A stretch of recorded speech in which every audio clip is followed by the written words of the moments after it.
Welcome to that American football show powered by EP Sports. EP Sports is one of the top suppliers in the UK for all your NFL or equipment needs. Check them out today at epsports.co.uk. I'm here with Tim and Joe today. We are a man down as Craig got called to work at short notice and we didn't want to reschedule. So we're finally discussing the Super Bowl. But first, let's go over some news in the league as always. So, a lot of news in the past 2 weeks. Probably the biggest one that's I think's been flying under the radar, but is absolutely random. Alvin Kamara beat the shit out of someone with some of his boys, and the cops let him play in the Pro Bowl first, then took him to I don't know, in America, put him to the police station, they give him bail and all that. But I don't know if you guys have seen the pictures and what was described as happening. Apparently the dude kind of spilt his drink on Kamara or one of his boys, and they just beat the shit out of him while he was trying to get away. They took him down to the floor, stomping on him. Kamara's admitted to punching him whilst he was running away. So it's I think in Nevada, it's already a minimum 5-year sentence, depending on what happens. But yeah, it doesn't look good. And I also think TMZ have got must have a desk in the Las Vegas Police Department, because anything that happens, it'll be on TMZ before it's anywhere else. And they'll get pictures I was watching a body cam video of Nate Hobbs, our cornerback, getting arrested for speeding. How are they getting all this footage? But yeah, that Kamara thing looks pretty bad. TMZ are crazy. If TMZ announce someone's dead, they're dead. They're confirmed. They're always the first people they're on it. They're scummy, but they know. Yeah, they know. They have bugs in every wall, in every property in the whole of the world. But yeah, it's a shame Kamara that he's done that. I saw it come out and I swear he's playing in the Pro Bowl right now, but obviously it was in the hours afterwards. But another talented player possibly ruining a great career. It's a shame to see. And it's Vegas. Why is it always Vegas where these things happen? To quote The Hangover, some people just can't handle Vegas. I think, though, I was reading a tweet. I don't remember who it was. Apologies to whoever tweeted it. If you look at the stats of the number of players that were arrested in Vegas this year, it's actually below league average of any other city. So it seems, unfortunately, what happened in Vegas with the Raiders players was horrific. Somebody died. It's not made light of that, but that's normal for that number of people to be arrested. But there's a lot, especially with the Pro Bowl going there, where people are going there to relax and stuff. And obviously, whatever happened. But we'll just talk about the Pro Bowl. I think I flipped onto it for 5 minutes, and it's just such a joke. I had nothing else to do Sunday night. I was bored and I was looking for something to do. So I switched on the Pro Bowl. I watched 2 plays and I was it's a joke. Cool. So it was 3rd and 15, and it was a little screen pass to Jonathan Taylor, who had about 14 yards in front of him. So he jogged for 14 yards. A defender stepped in his way and he stopped, and they touched him, and that was it. It was 2-hand touch. It was terrible. It wasn't worth watching. Yeah, it's bad. But Mac Jones looked like he had fun. Yeah, dude, for me, the gritty. Should he have been there? I don't really care. It's the Pro Bowl. Derek Carr should have been there, but it is what it is. But yeah, his gritty was quality. I love that kid. I looked up Mac Jones's stats compared to Derek Carr, though. They were very close statistically. Really? Mm-hmm. I know his touchdown to interception record wasn't actually too bad, especially for a rookie. Yeah. But I didn't know yardage wise, we ran a lot. But he did have little bits and pieces. Mac did throw I think it was 20 odd completions in a row in a game or two. He did have a fairly good year. End of the day, I don't think it used to be a thing. It's Pro Bowl quarterback Mac Jones. Now it's who cares? He went and had just a glorified friendly. Yeah. I'd rather they did it like that. I'd rather they just did fun, stupid plays, because you're literally watching the D-line just walk slowly towards the quarterback. Yeah. And there was no one there. Did you see into the crowd? I don't know what the actual attendance was, but the crowd shots, there was hardly any people in that stadium. I mean, if they're selling it for NFL prices, you are not going to see one NFL play on that game. Yeah, no. And I mean, I don't know why it's at the bottom of our list, but fairly big news around the league, some might call it. Guy called Tom Brady retired officially. I just Tom, realised we ain't Tom, covered that. how do you feel about that, Joe? Like obviously sad. Like for me, Tom Brady is football. I know a lot of other people feel the same. You don't have to be a Patriots fan to feel that way. But he was like the reason I got into sport. He was my favorite player. Has been my favorite player for a while. When he left the Pats, in the first year, yes, second year, not as such. But it's weird. It does feel odd. Part of me feels that he isn't retired. Like part of me just thinks he's going to come back at some point. It's just he's like I would even use the word he's ill in the fact that he is such a competitor. He just can't keep away. But yeah, there's not much more that I can add that a lot of people add. He is the greatest to do it. Not just at his peak, but like longevity gets put into that, and I think that's worth so much. 22 years playing at quarterback in the NFL is like no small feat.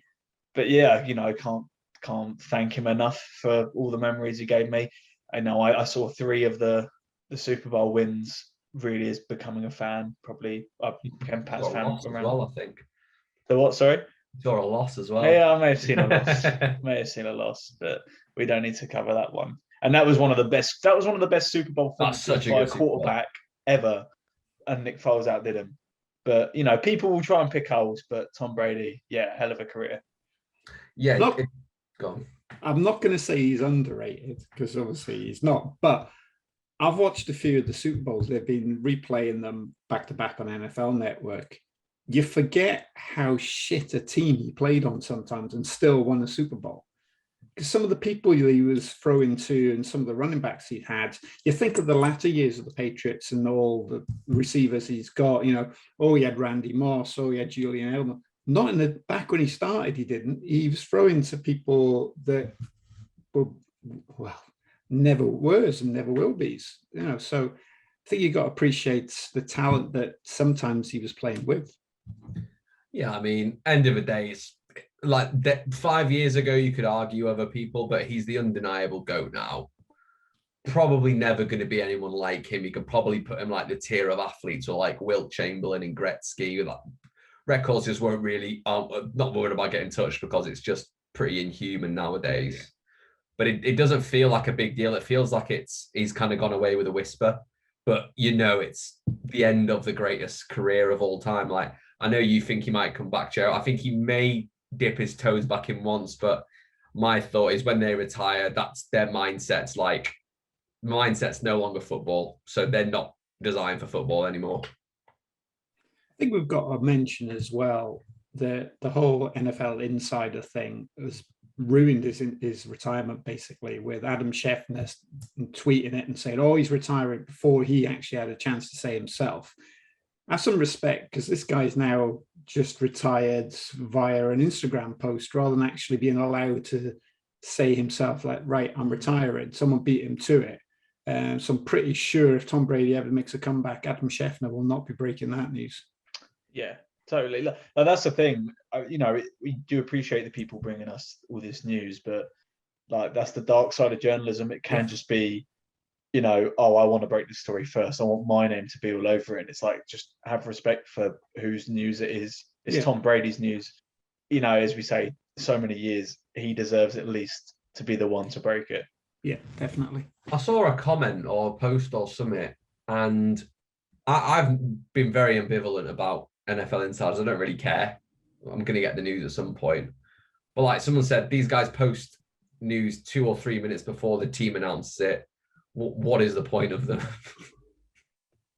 It's true. It's those 2 or 3 minutes. Because people like to refer to it, don't they? They're like, as reported by yada yada. And it's stuck with them. And I don't know. I just don't like it should be the teams. Especially for Brady. Like, I know it's a very specific exception, but like you did ruin the best player's retirement. Yeah. It's not a small cock up, it's a fairly big one. Yeah. So I stick to reporting about surprise cuts off teams and things. Even then, that might be pretty bad because some players don't even know about it before it happens. Other news. A lot of this is all coaching related, though, as the coaching carousel turns. The Texans have decided on none other than, is it going to be Josh McCann, the man with no head coaching experience. It's going to be the Jonathan Gannon from the Eagles for some reason. He was up there.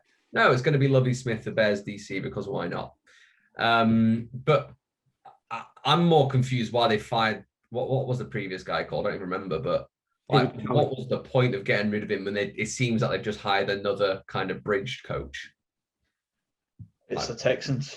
I hope Lovey does well. Don't get me wrong, but yeah, I hope he does well as well. But it's just the Texans. Sometimes you don't understand. Maybe they can see something that everyone else can. As you say, we hope he does do well. It would be nice for that franchise to kind of get back up to where they have been in the last 5 or 6 years.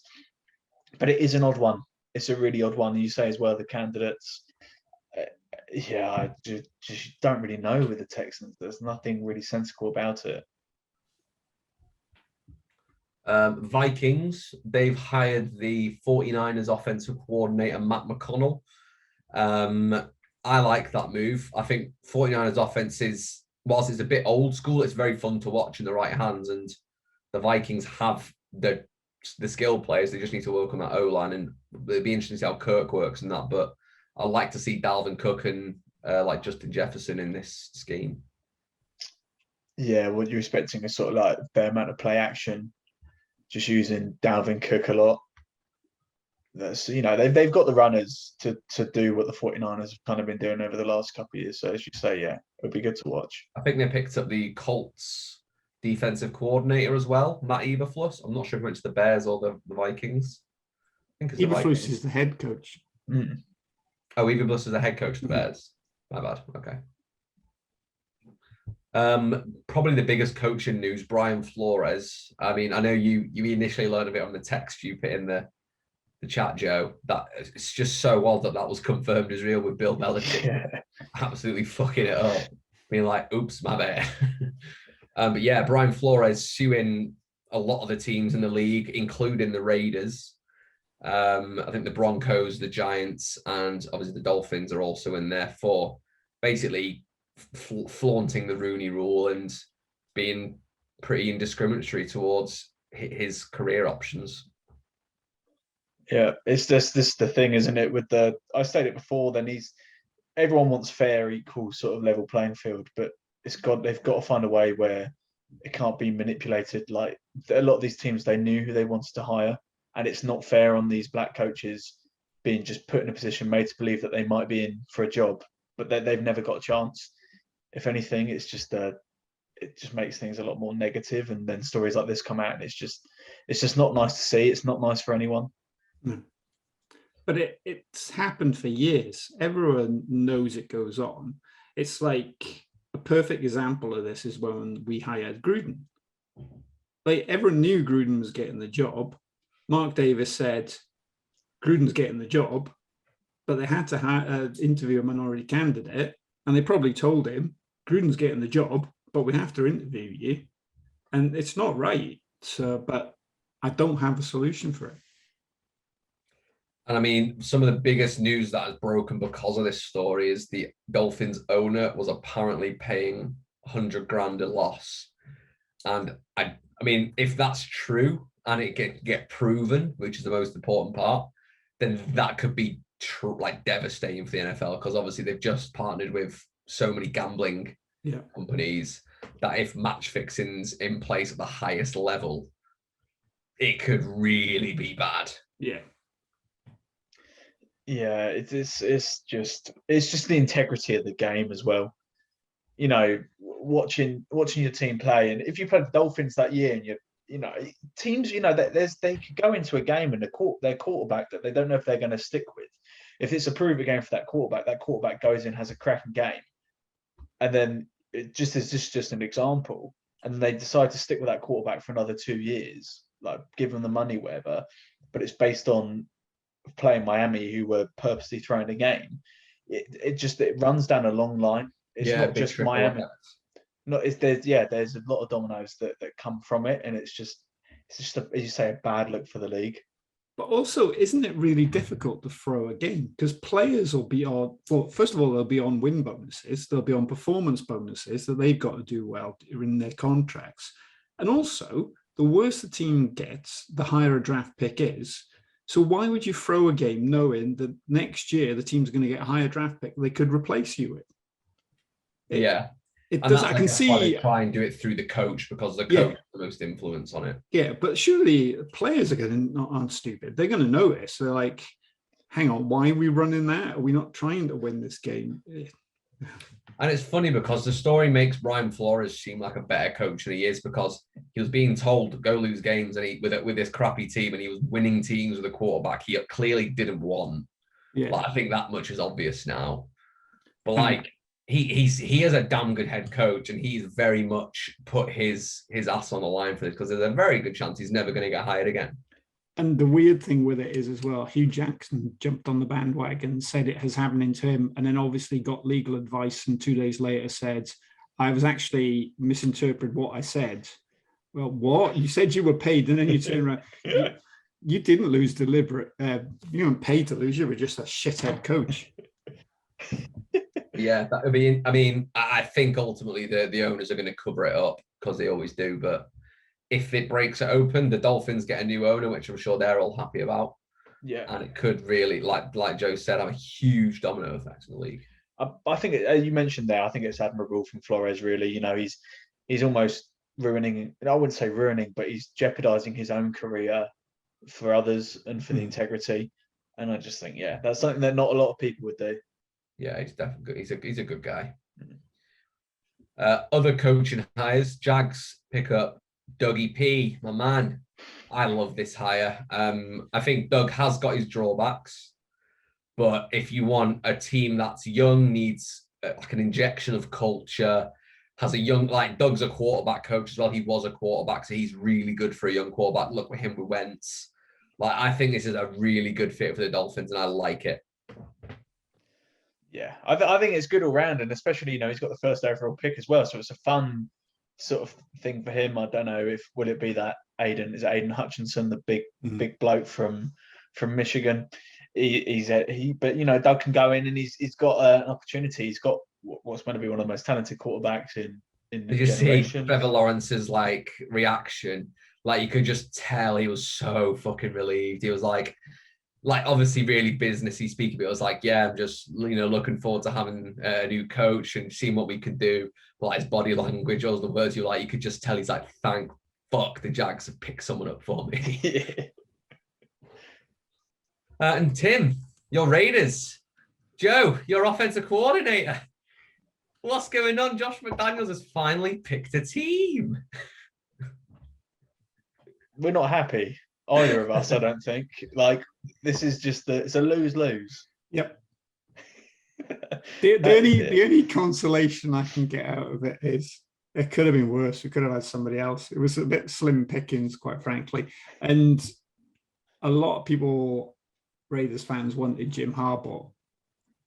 I just think you're getting Gruden 2.0 there.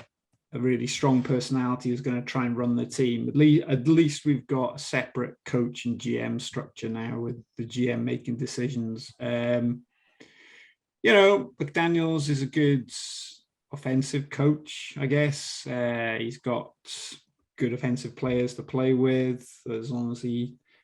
And I was actually, to be honest with you, listening to his press conference, some of the stuff he said was quite encouraging. He said, look, I made a mess in Denver. He said, I tried to be Bill Belichick. I'm not Bill Belichick, and he said, I've learned from my mistakes.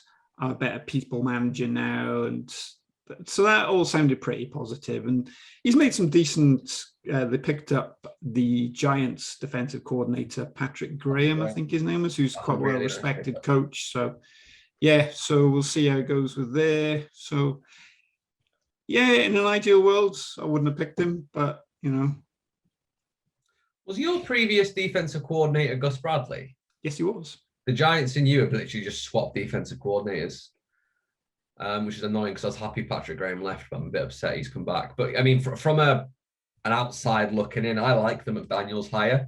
I think, like you said in his press conference, he was very reflective, saying where he went wrong, and there were very clear places he went wrong with the Broncos. But he also did he is a good OC. And I think he's had is it 6-7 years or something since that? So he's definitely had time to grow. He's had time without having the whole Brady ran your offense kind of thing. I like it. But one of my main concerns with it, I've said this to Joe, what happens in 2 years when Belichick retires? Josh McDaniels is just going to go back to the Patriots. So is it a long-term solution? I don't know. Maybe in 10 years' time, when I'm sitting in an old age people's home, he might be winning his 4th Super Bowl on the bounce. I don't know, but I don't know. But I mean, at the same time, and this is because I just think Bill loves football that much. Well, how old's Bill now? Late 60s? He's 70. Is he? Oh, he's 70. That changes my argument then. But I was going to say, like, I could see him coaching very into old age because that man just loves football.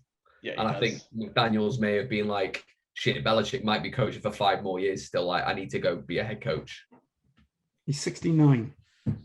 Yeah, I think he would coach past 75 if he could physically. Yeah. He loves football, man. Like, he's such an interesting person to listen to, and he's just talking football.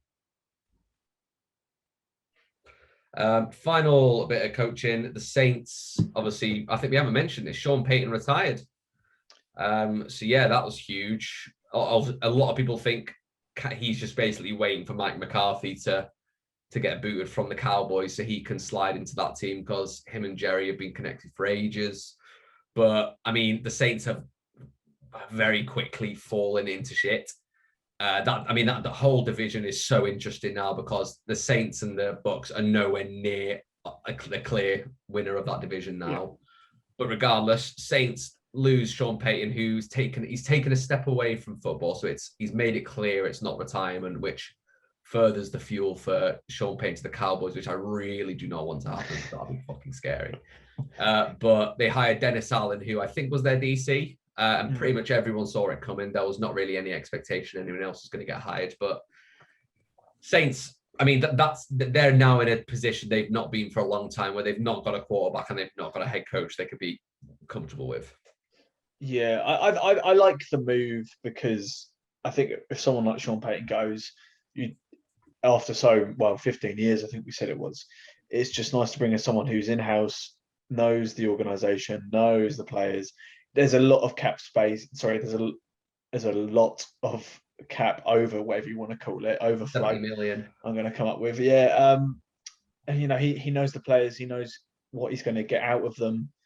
I just think it's the right decision. The last thing you want to do is bring someone in and just do a mass clear out, and then you're building upon years, and you might never get back to what it was. So I like it, and I think it's nice for them to give someone who's been there a while a chance. He's had head coaching experience. He's head coach of the Raiders, so he'll learn from his mistakes there. So it's a good hire. Yeah, I'm really looking forward to the NFC South next year because, I mean, you could very much argue the Falcons and Panthers could take it. But that's all the news we have, except for some NFL international news. The Munich has been chosen to stage its first ever regular season game, which is the first ever regular season game in Germany overall. But I mean, I think we'll all try to go there because I imagine the scenes at a German NFL game would be nuts. I'm so happy for the Germans that they managed to get this game. They're even, we've said many times, they're even crazier than we are in this country for it. And plus Munich is a hell of a city. So yeah, I think it's a perfect thing. I'm more than happy to lose one of the London. What we had 4, didn't we? And we've got 2 now. So quite happy for us to lose some of them, spread it out a little bit. And I've got some breaking news as we speak. The Jaguars will be playing at Wembley in 2022. Wembley? Mm-hmm. They're going back to Wembley. What? Why not Tottenham? Do I still get my season tickets? It's because it's bloody Shad Khan. Mm-hmm. So jagsuk.co.uk have just announced it. This year will mark the 10-year anniversary of Jaguars games in London. We're thrilled to be returning to Wembley Stadium for a game during the 2022 season. To register your interest, fill out the form below, yada, yada, yada. So I'm assuming it's not going to be part of the season ticket. That's right. That's that's just annoying that my old season ticket won't work for it. So going back to Munich, Ian Rappaport has recently said that Munich will host a game in 2022, and there will be 4 games in Germany over 4 years: 2 in Munich, 2 in Frankfurt. Cool, great stuff. So that could be Galaxy followed by. Actually, no, Galaxy won't be playing that time of year. Ignore me. But they should do something. I hope. Yeah. To integrate the ELF there. And I think the Saints have been reported as a team coming to London next year as well, which is a bit of a shame, as we've just mentioned. They've just kind of fallen apart, but they're a team I don't feel have played in the UK for a long, long time. So that hopefully it'll be a good game, that, because the Saints do play well regardless, and they'll have. I mean, Kamara might not be playing, but we'll see. They might have a new starting quarterback as well, because I think Jameis is a free agent. Game in Mexico has been confirmed as well. Oh yeah, sorry, Mexico. Yeah. Yeah, because there's some rumors about Jameis maybe going back to Tampa Bay, which I don't get. I do not understand why on earth Tampa would make that move. There are going to be a lot of quarterbacks on the move, because at the moment it doesn't look like it's going to be a good quarterback class in the draft. So people like Jimmy G are going to be at a premium, because he's definitely getting traded. Yeah, he has. He's confirmed it, hasn't he? It's such a sad press conference, because he's just taken him to the championship, hasn't he? And he's so nice. That's the thing as well. I know it doesn't matter. Instead, he's going to get picked up by the Bucks and be Brady's successor again. Oh God. Okay, so that's all the news we've got. Let's move on to our predictions and the Super Bowl. So, Tim, do you want to go over how everyone's doing, who's still in contention, etc.? Yes, so we're coming down at the sticky end now, and it's very close. Our resident mathematician or statistician, Joe, reckons that it's a 2-horse race now, but Adam's got 200 points, and then Joe's got 204, and then Craig has got 207, and I'm 1 point ahead with 208. I think that was thanks to my fantastic performance in the wildcard round. Yeah, I've just realised if I get everything right and Joe doesn't, and he only gets to win, I can win. So I need to make sure every answer is different from you, Joe. Yeah, but then we've added on the pre-season totals as well this week, which is what we always do. So, Tim, on those results, there are some more numbers to be added. Oh, okay. Yeah, Adam 14. Oh yeah, sorry. Yeah. And this was based on us predicting at the beginning of the season what teams would be in each round of the playoffs, so like wild card, divisional, championship, and Super Bowl. And I can confirm that none of us had the Bengals or the Rams in the Super Bowl. We had a mixture of 49ers, Packers, Bills, Browns. I had the bloody Browns. Yeah. So yeah, interesting one. But yeah, those numbers there. Yeah, I've just done them all underneath, so there's a pretty clear winner. Yeah, well, it's the 2, isn't it? It's the 2-horse race. I know, I did my maths wrong. Sorry, there's not a very clear winner. Oh, so Craig's in the lead. Yep, Craig's 2 points. So I'll redo those. Start again. So Adam's still at the back, but not as far behind as we thought. 214, then Joe 216, then me 222, and then Craig 2 points ahead on 224. Tim, you need to be tactical here, and you should be as opposite from Craig as possible to have the best. I'm just taking my first answer. I'm not changing anything. I'm leaving it as it is. Courteous man. Okay, so prediction-wise, the Super Bowl, we have got the overall winner, of course. We've got what they're winning by, as normal. Then we've also got the Super Bowl MVP and the total points scored in the Super Bowl, along with our bowl predictions. And are we saying MVP and total points are 3 point each or 1 point each? I think. What did we do last year? I think we did 1, but I think total points should maybe be 3, because I agree. MVP stays 1, total points is 3. Yeah, because total points is going to be really hard to nail, isn't it? Yeah. Should we just make total points? If you get it, you win. Yeah, I wonder. Yeah, the man at the back is claiming that shot. Right, let's get going. So I mean, we'll just talk about Super Bowl a bit, boys. Should we go through scores first and then talk? Nah, let's have a little chat about the game because then we can kind of build up, can't we? I mean, I think everyone except maybe Craig is behind the Bengals, just how exciting they are. I think for the three of us here, it's a heart and head thing, isn't it? Well, maybe it's heart. I'd rather the Rams lose. I want the Bengals to win. Oh, yeah. But I think the Rams are going to win, and I think they're going to win quite easily because I think the Bengals' luck might run out. But I've said that every single round, every single game. Everyone said this about the Bengals, and the Bengals have beaten everyone. They beat the fucking Chiefs. Yeah, I've been consistent. My philosophy every single year is I want to see someone different win. I don't care who wins if it's not the Raiders, but not the same teams. And the Bengals have never won that won the least recently, which is the Bengals. Yeah. So the Rams Bengals, really weird for me. I don't have any particular axe to grind. I don't hate any of the teams for any reason. I'm actually quite stress-free watching this game, So, but I'd like the Bengals to win because they're a nice story. They're a good story. It's the Leicester of the NFL. So, yeah. I don't think it's that extreme though. I think someone did it off the odds, and the Bengals were 300 to 1 at the beginning of the season, but Leicester were 1,000 to 1. Yeah. 5,000 to 1. I think it was some fella put 10 grand on it. No, sorry, 10 grand. God, no, that would be ridiculous. £10 and won 50 grand. Imagine. Yeah, mental, absolutely mental. But I'm with you, Tim. I kind of like both these teams. I like both the players. Both the QBs. If Stafford won, I'd be really happy for him. But I love Joe Burrow. I don't think I've ever. Watching the NFL, I don't think there's been a player in one season. Do you really, Joe? Look behind. As I've got his painting right behind me here.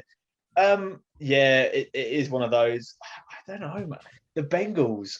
At first, I think when they played the Titans, I was like, yeah, this is the end of it.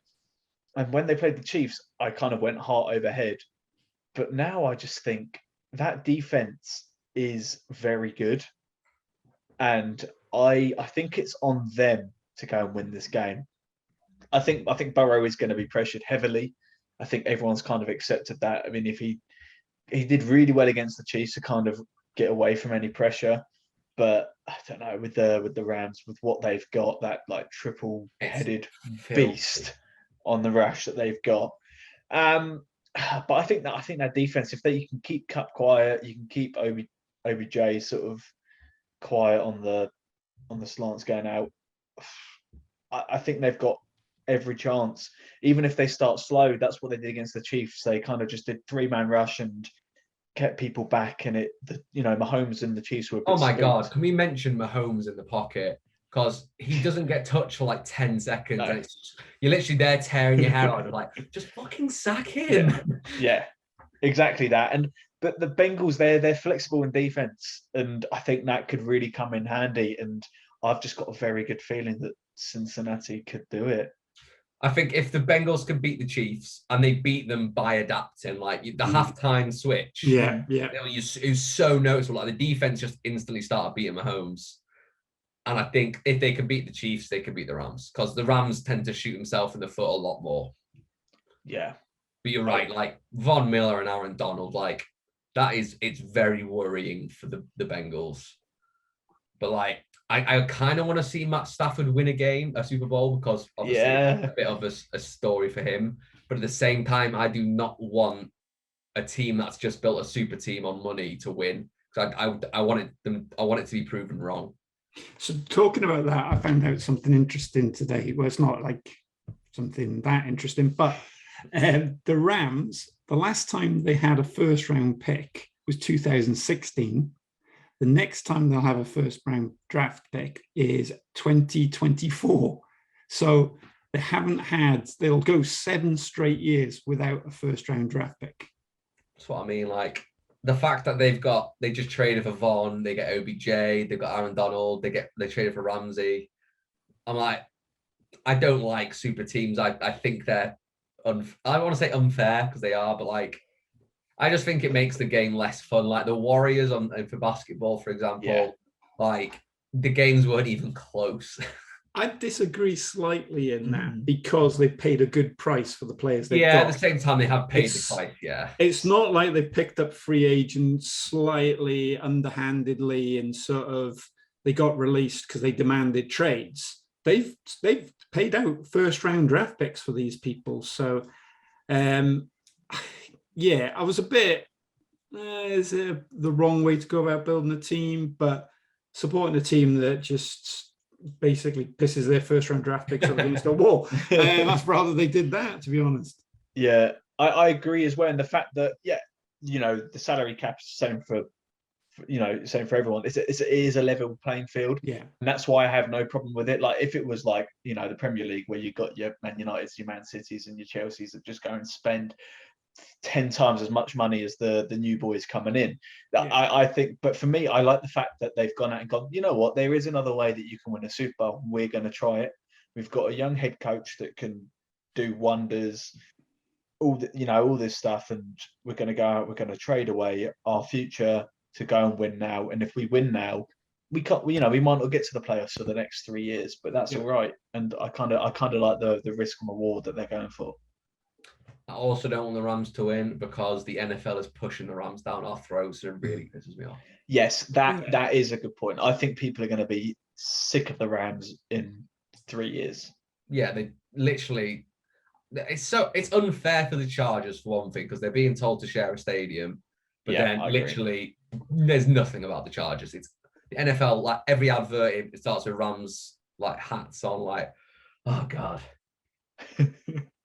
Chargers got everything they deserved. They had a shit owner. They left the team in perfectly good city in San Diego. Their owner got greedy and tried to blackmail the city into building them a new stadium. And they're basically now the tenants of the Rams. So they got everything. Yeah, don't get me wrong. He's a shitbag as well. Anyway, let's go on to our predictions. So Craig, we'll start with him. He has got the Rams winning by 7. Joe, what about you? I'm going with my heart, got Bengals to win by 3. Okay. I'm going with my head. I've got the Rams by 7. I'm going with my head and my heart. I'll take the Bengals by 10. Oh, yeah. 10 is brave. Mate, I think this is what Joey Burrow was designed for. Yeah. And on that note, my Super Bowl MVP is Joe Burrow. I am matching you there. Craig's gone for none other than the indomitable Matt Stafford. And I have gone for the best player on the field, Aaron Donald. Smart. Tim, how have you got the total points panning out? After consulting my mathematical consigliere, I have changed mine. I had to 48, which is actually impossible with my point margin. So I've now got 49. Joe? I've got 45. All in the 20s, okay. Craig's got the Rams by 47. Is that statistically possible? Yeah, it is. Yeah, 27 to 20 you can do. Okay. And I'll take 66. I'm saying now Bengals 33, Rams 23. That would be 56. No, that's not right, Matt. No. How can I get 66? With a 10-point both gap. scoring 28 and then... I don't think you can. Ah, shit. I'm just going to say the score's going to be 33-23, so that's 56. Oh, no, you can. You can. 38-28. No. Yeah, 38-28. Yeah, 38-28. Yeah, 38. There you go. Okay. Bold predictions. I have got Cooper Kupp, the Triple Crown, going for over 200 yards, which probably is a playoff record, probably a Super Bowl record. Yeah, probably. So, yeah, with your score as well, so you're expecting, like, Jamar Chase to go for 300. I wouldn't be surprised, mate. I think, I can't remember correct, like, if Matt Stafford throws for, like, 316 or Joe Burrow throws for 366, they both take the record for most passing yards in the playoffs. And I think Jamar Chase has already beaten the rookie record and the receiving record for the playoffs. At least the rookie one for sure, but like it's already pretty nutty what both those receivers are doing. And I know McPherson's close to a couple. Oh of yeah, I records as think well. what he's on 12 and the record's 14 by what's his name? Vinatieri, innit? Vinatieri, yeah. McPherson's such a baller. I love him. He's so cool. Yeah, so Craig's got the Rams going for 5 sacks. Is that bold? Ooh. They just got sacked 9 times by the Titans. Yeah, we may have to consult with Craig there. This is a championship game. Yeah. With Von Miller and Aaron Donald. We might have to go to New York for a decision on this one. Okay, that may be updated. We'll keep you all posted. Joe, what's yours? Mine is for T. Higgins to go for over 120 receiving yards. Why'd you sound surprised? You wrote it. I did. I'd forgotten what I'd done, and then I remembered. It was a nice surprise. Tim? I've got Aaron Donald to get 3 sacks and also win MVP. You're handcuffing yourself there. That's Yes. how you get past Craig. Right, so let us know what your predictions are. Let us know on Twitter or Instagram or whatever you want to do. And let us know what your bold predictions or MVPs or total points are. But yeah, I mean, probably the most excited I've been for a Super Bowl since the Eagles one, I think. Yeah, it's just that, as you say, it's that nice, calm. You know, there's no stress over. Obviously, we all want the Bengals to win, but there's no stress over who does win. Just sit, eat, have a drink, chill out. I think this year is probably, I've not watched as much coverage. Basically, I think because what you said, because I knew it's going to be all Rams, shoved down your throat, etc., etc. So I think because I've not really watched much of the hype about it, I'm kind of more excited for it. I know that sounds a bit perverse to say on an NFL podcast, but I'm actually looking forward to it because I've not seen a lot of previews. Because I think normally I'll just do 24/7 up to the game watching previews and finding out who's got a mum that's not well and whatever. But so yeah, it's going to be good. Are you guys got any Super Bowl parties to watch at? Yeah, I'm off to the pub. I think there's 7 or 8 of us from my group, and then we know another group of boys. I think we're bringing about sort of 4 or 5 down. So I've got a whole section of the pub booked off, which is nice because we're friends with the staff. They're just staying open. Yeah, the staff are going to join us as well. They said as soon as the kitchen's closed. So yeah, be decent. You will. Just me and the sofa and the cat. Going to Crazy Pedro's with Craig. I think we've got like 20 of us going now. Actually, so it's going to be a decent group of us. Big Scouse night out. That's the thing. Like in Liverpool, there's like 3 groups of people that go to the football. There's each university team, the Nighthawks, and then we're kind of like an off branch of all of it into one. Yeah, we're not going to any of the football sponsored pubs. We've gone off key. And if you don't know what Crazy Pedro's is, it's just like unreal pizza and cocktails. It's so good. Yeah, I need to go to one of these. I haven't ever seen one. I don't know if there's any London I think they're northwest, to be fair. Right. Let's look at the sheet. Have we got anything else to talk about? We've got a mailbox question. I've started doing it on Mondays and Mailbox Monday. Why not? But yeah, if you find us on Twitter, we put the Mailbox Mondays post out. Any questions you want us to ask? It could be NFL, it could be ELF, it can be Brit Bowl, it can be what's the British one again that we interviewed? UKFL, anything. It could be Joe's favorite Friday night dinner. But our question's from Jamie Garwood on Twitter, and it is: does Stafford need a ring to make the Hall of Fame, or is he on outside looking in, win or lose? I'll start. I think a Hall of Fame doesn't. I mean, a Super Bowl ring will not put him in the Hall of Fame. I think he would need like 3 or 4 years of excellent consistency, maybe another ring, or at least a couple of championship appearances to get in there. I'm thinking similar. I think win or lose, I don't think he is one, but I think if he wins one and he has a few more good seasons, he's in. So I think it would definitely go a long way for him to getting in. Right. I had a little bit of time this afternoon, so I did a little bit of research on this one. I think he's in already. So I'll present my case, Your Honour. So Matthew Stafford is currently 12th all-time passing yards with 49,995 yards. He's got 323 career touchdowns, 161 career interceptions, and a 63% completion rate. Joe Montana, who is a Hall of Famer, is 21st with 40,551, and his completion percentage, 63%, 273 touchdowns, 139 interceptions. Difference being, Joe Montana's got 4 Super Bowls and 2 MVPs.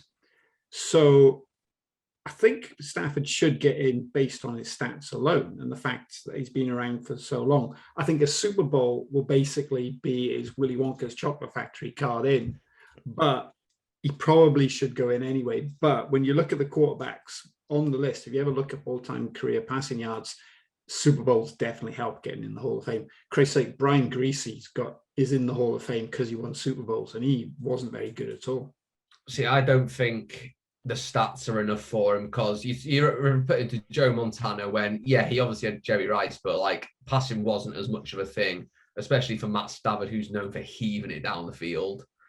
And it's exactly the point. He took his team to 4 Super Bowls and he got 2 MVPs. Like, I think Matt Stafford would either need 3 Super Bowls or 2 MVPs or some combination of the two to have a case to get in. His stats are really good, but I think you need to win bowls or you need to get MVPs to be in the Hall of Fame. It's an interesting question overall in the NFL, isn't it? A win's a quarterback stat then? Because a lot of people talk about quarterbacks, whether they're elite or not, and talk about wins. You know, you can still be a good quarterback on a bad team and not have many wins.